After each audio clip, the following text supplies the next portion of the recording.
Didn't think we'd make it to part 2, did you? We're here! Part 2. Welcome to part 2 of Boozing with Jude's 4 cocktails using Sloe Gin Fizz. Okay, I'm glad we're doing this. I would have never thought that I would do a 2-parter on Sloe Gin. But I'm glad we're doing it because it's brought it back into my life. And you know what? It's not a bad drink. It's quite good. It's quite good. I really like it. And so we should bring it back into the world of Americana. You know, it's not just your college drink anymore.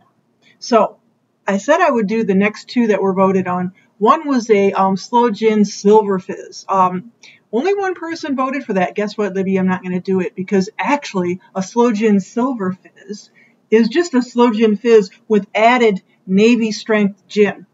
So you can do that yourself. Navy strength gin is like, okay, gin plus like more alcohol. So it's a higher ABV, and I didn't have any Navy strength gin. I get a little nervous drinking Navy strength gin because it's such a high proof. But that's all it is. So instead, I'm doing something different today. And guess what that's going to be? Have you figured it out yet? Basically, a Sloe Gin Champagne Fizz. But I'm going to use Prosecco. A Sloe Gin Champagne Fizz is a lot like the Sloe Gin Fizz, and some people actually will give you a recipe for the Sloe Gin Fizz that features sparkling wine of some sort. But I did the traditional one. But the difference here is we're not using lime juice or simple syrup. It's basically, we're going to use an egg white to make it a little bit of a sour and some lemon juice, and then our 2 alcoholic beverages. So it's more upmarket. I did say that I'd do one a little bit more upmarket. Bubbles make everything upmarket. Bubbles make everything fine. Don't worry, be happy. And if you can't, drink something with bubbles and you'll be happy. You know, I find it works. I'm not a therapist. You didn't have to pay for that advice. All right, so the Sloe Gin Champagne or Prosecco Fizz, which I might have stole from the Sipsmith gin page. I don't remember where I got this one, but I'm not using Sipsmith gin. Sorry, you know, I'm not using gin of any type except for Sloe Gin. So let's just make it, get down to tax, because this is going to be another long episode with 2 drinks. So basically, we're going to dry shake, remember, because we're going to use an egg white, which I've already put into my little thing. Actually, I'll be honest with you. I took to buying some pasteurized egg whites so that I'm not cracking open eggs and risking getting salmonella from the shell or something into it. And that's just me. I don't really worry about it, but if you're older or vulnerable, you should be a little careful. The chances aren't that great that you're going to get salmonella from a raw egg. But we're going to do dry shake. So we're going to, first of all, we're going to take our, we're going to do 2/3 of an ounce. And one day, you know, I'll be able to convert that for you folks over there that do the silly metric system. What's with that? Okay, 2/3 of an ounce of our Heyman Sloe Gin. Remember from yesterday, I didn't go buy a different kind, just sticking with the one. And then we're going to do 2/3 ounce of lemon juice, freshly squeezed. Okay, and I'm gonna stop a minute here and talk about something. A couple weeks ago on my shows, I said, you know, in order to, you know, not waste fruit, if you're using just like a garnish or something like that, you should basically use it squeeze it into bottles for juice, or put it in the freezer, or you could freeze the juice in ice cube trays. But I think I said something like this in your fridge could go about 2 weeks. You know, that's totally wrong. Don't keep this 2 weeks. 4 days max, I think.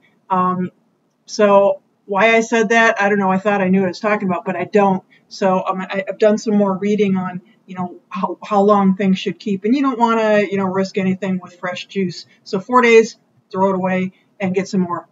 Or you can, like I said, you could put it in little ice cube trays. And, you know, when you need an ounce or 2, you know, melt 2 ice cubes of lemon.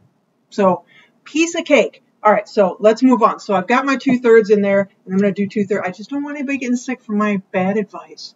2/3 of an ounce of freshly squeezed, less than 4-day-old lemon juice. Now, remember, this is a sour. So, Libby, if you don't like sours, but it's a classy little drink. And then we're going to take our egg white, and we're going to dry shake this. Now, today, My Boston shaker has had a lot of use, so I think it's like in the dishwasher and this is the one that used to leak. I think it's okay, but we'll see. So give that a really good shake to break up the egg and emulsify it. It's going to make it a nice foamy drink. So about 10-15 seconds of a good shake. And then we're going to add some ice and shake it again. We'll strain it into, whoa, okay. That wanted to come out. A lot of pressure in there. This is fun. I'm having shaker things. So we're going to put some ice in there. I don't know. You know, I'm not really good with the shakers. Maybe like making drinks isn't my forte. Maybe it's just like looking a little ridiculous on a YouTube channel. Okay, so let's try that again. Now we've got it filled with ice, and we're going to give it another good shake. Get it nice and cold.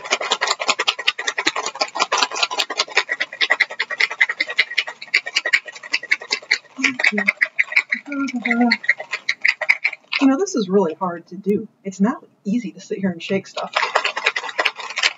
That's why those like big bartender guys have like these muscles. I just have flab. Okay, so I think that's pretty good. Now let's see if it's going to come off.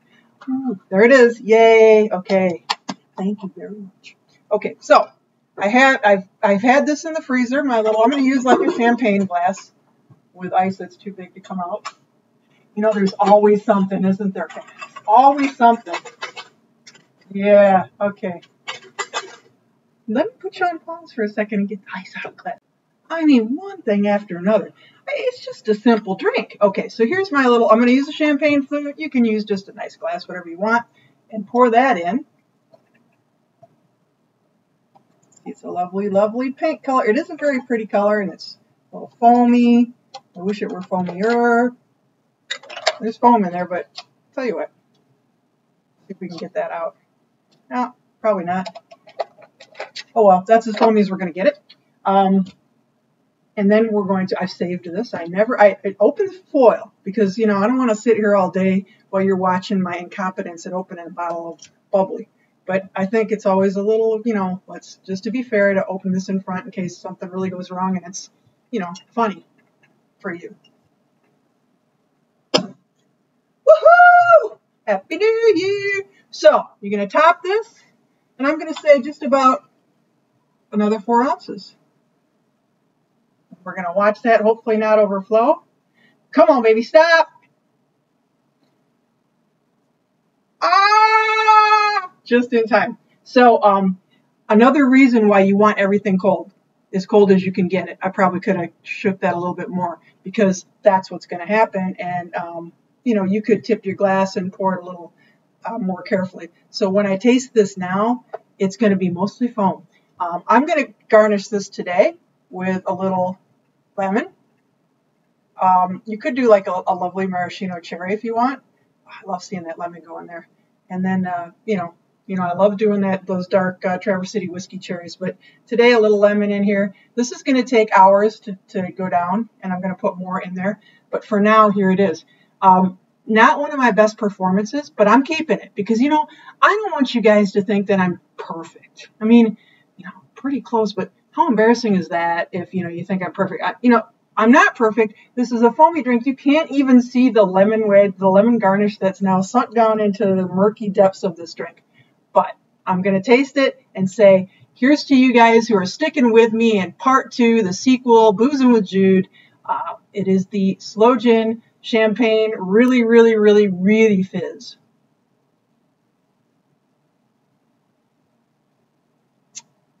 Even with that foam, this is a delicious drink. Oh my, this is delicious. You know what? Sparkling wine with lime, and it's like a gin sour with sparkling wine in it, and the Sloe Gin is tart with a little sweet in it, but it's mostly tart. This is a great sour drink. So, you know what? If you're looking for something a little less ABV, sorry, Libby, this is the way to go. I will say, I didn't say this yesterday. Sloe Gin, in the EU, in order for it to qualify as Sloe Gin, it has to be at least 25% alcohol by volume. So it's not the 40% that you're going to see in like a regular bottle of gin or other spirit, but it's not a weakling either. Still, it's lighter, and then, you know, so is your, you know, usually your sparkling prosecco, your sparkling wine is a lot lighter than if you're like, dousing yourself with big heavy spirits. So it's a light drink. It's a great drink for a warm day, or if you're like trying to look classy. It's a beautiful drink. I mean, this would be a great thing to serve, like, a pre-dinner at parties, or you just want to go around and serve something really beautiful. So here it is. Salute, folks. And the next thing, stay tuned, because the next thing we're going to do, we're going to wrap this baby up with the Blackthorn cocktail. Salute. See you in a minute. Well, this has been a marathon, and here we are, the final drink, the Blackthorn. Wow. Now, folks, I have a confession to make. I was so freaked out trying to make sure I had everything to make these drinks. I don't have the garnish for the Blackthorn, which should be an orange peel. You think we can live without it? Yeah, let's just live without it. So the Blackthorn comes from the name of the bush. As I said in an earlier part of episode 1, the Blackthorn bush is where you find these kind of blueberry looking, they get ripe, they turn reddish, sloe berries. So this drink is named after the bush, and pretty easy to make, and I think you'll see some similarities to some of the other drinks. But here you go, Libby. This one's like pumping up the volume of alcohol. So I would say if you want a little bit heavier, more punch for your drink, sloe gin drink, this will be the one. Okay, so what we're going to do is we've got sloe gin, we've got sweet vermouth. I'm going to use Noli Pratt. I got a brand new bottle of Bombay Sapphire, a little one. I like the little ones because I can just put it in the side door of my freezer, and some orange bitters. So orange is kind of the flavor that we're trying to have come out a little bit. So we're going to take I'm going to keep this chilled, but we're going to put it in a martini glass. It has gin in it. I guess we can call it a martini. So we're going to take our shaker again. We hope it doesn't leak on us. And basically this one calls for 1.5 ounces of our Heyman Sloe Gin. It's just, going down, down, down. You'd think this was a popular drink at my house, my apartment. You know what? Everything's a popular drink at my place. Whoa! Okay, so 1.5 of the red stuff. I'm sort of having fun with the sloe gin. I never knew there were this many cocktails. Okay, and then 1 full ounce of a London Dry Gin. And you see me using Bombay Sapphire a lot. And the reason for that is, A, it's a good gin. It's a good London Dry Gin. Number 2, it's probably the best bang for your buck. So, sorry, those of you who don't use bucks, you're a quid. So, it's a lot less expensive than some of those big gins up there, Aviation or even Hendrick's. You can get a full bottle of this baby. This is a half bottle. I got it for $9. So $20, get it on sale. It's a full one, and you've got a really nice gin. Plus, they made this nearby where I used to live when I was in England. Not that I'm bragging. I never did go to the distillery. I always wanted to, but it's made, I think, in Surrey. So, Bombay Sapphire, it's a very good gin. Okay, so 1 ounce of that. And then we are going to take 3/4 ounces of our red vermouth.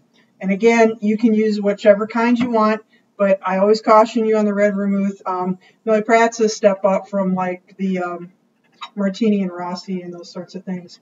But remember, it's what you like. And if you like Martini and Rossi or Cinzano, by all means, go for it. Just go for it. It's your life. Live it drinking the cocktails that you like, not the ones I'm telling you to drink. Okay, so, and then we're going to do about 3 dashes of Angostura orange bitters, okay? So 1, 2, 3, yeah, that's good. They never come out the way you want them to, like real bartenders put them in little dash things, and, here you just got to let it do its thing. So, and we're going to put a little ice in there, and we're going to shake that baby up and pretend that we've got an orange garnish. Now, the difference guide, which is, a good guide that tells you how to make drinks, suggests that you put in a little water too, unless your ice cubes are watery. And these have been sitting out through my first episode, so they're a little watery. So I think they're telling you this could be a pretty, powerful drink that you might want to dilute or dilute. So I'm going to shake it up and smile at you. I'm having another alcoholic beverage. I don't want to make myself hate this stuff by drinking so much of it. And it is now ice cold. Come on, baby, come on. There we go. So we're going to strain this and drink it neat. Excuse me, drink it up. The difference between neat and up, you'd think I wouldn't know the difference, because the difference between neat and up is neat is like just right out of the bottle, not cold, not anything. Up is it's been made cold like this, and then we're just going to pour it in, but not on the rocks.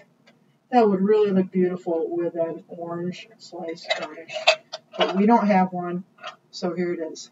So, ladies and gentlemen, the last drink in our series of Sloe Gin, the Blackthorn. The Blackthorn. There's a golf course nearby here in South Bend, Indiana, called the Blackthorn, and I've played it. It's a lovely course, and I wonder, you know, if they have blackthorn bushes, and if I could go pick some sloe berries and try to eat them.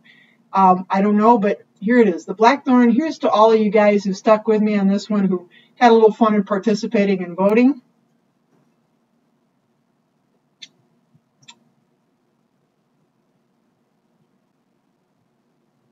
That's delicious. Okay, who is this for? People who like a boozy drink, but it is a little sweet. Okay, so between you don't have a sour in this. You notice there's no lemon juice, no lime juice, no sour. And so the Hayman's, which is tart, the Sloe Gin is tart, but it's also sweet. You've got sweet vermouth, right? And so it's a little bit sweeter. It's on the sweeter side. And despite the fact that I was saying I don't like sweet drinks, I do like that one. Yeah, that's yummy. That's a yummy drink. So I would say, you know, if you're looking for something that, a great nightcap, this is a great nightcap. You know, it'll help you go off to sleep. It's not going to be like, it's not overly powerful. I mean, you've only got 1 ounce of gin, but you've got a lot of alcohol in there. So the Noi Prat is, that's a regular like 16 ounces. You got 20 or 16 ounces. What the heck? Have some more, dude. 16% alcohol by volume. This is 26% alcohol by volume. And then we're coming in at 42, I think it is. 47. Woo! Bombay Sapphire, 47. Woo-hoo. That's why I like it. So it's a powerful drink. Just saying. It's a great drink. I enjoyed it. You know, if I had to pick between the four, you know, it's sort of like apples and oranges, even though they're all Sloe Gin, because they're all so different. You know, some are more powerful, some are more, you know, just like light and refreshing. But I have to say, I'm going with number 3, even though I like screwed it up with all that, you know, foam. The Sloe Gin, what did I call it? Champagne Fizz, even though I used Prosecco with the egg white. And it was very tart. I like a tart drink. And it had bubbly. I mean, bubbly is just the best stuff. Okay, so I'm just saying that's my favorite. My least favorite, what was number 2? I don't even remember. Have some more Sloe Gin, Jude. I liked them all. I really like this. I didn't think I would. I really do like this because I knew it would be a little sweet, but it's a boozy sweet, so it's an okay sweet. It's not like drinking a you know, pina colada or something like that, which by the way I do like. So I don't know. They're all good drinks, guys. Take your pick if you want to go back to Sloe Gin. Hopefully I described them all. Hopefully I made them well enough to give you a little sense. So that's going to be it today for Boozing with Jude. Who knows what I'm going to do next time. I need a couple days to recover from drinking like 2 drinks in the middle of a day. But a salute again. Thanks, guys, and we'll catch you next time. And if you like this, hey, you know what? Maybe you could subscribe. I've got all like 26 subscribers, or at least give me a thumbs up on YouTube. It's like I'm the only one that ever hits, yeah, I like your video. And I'm starting to think I'm the only one that likes my video. No, I'm not going to cry. Okay, catch you next time. See you later.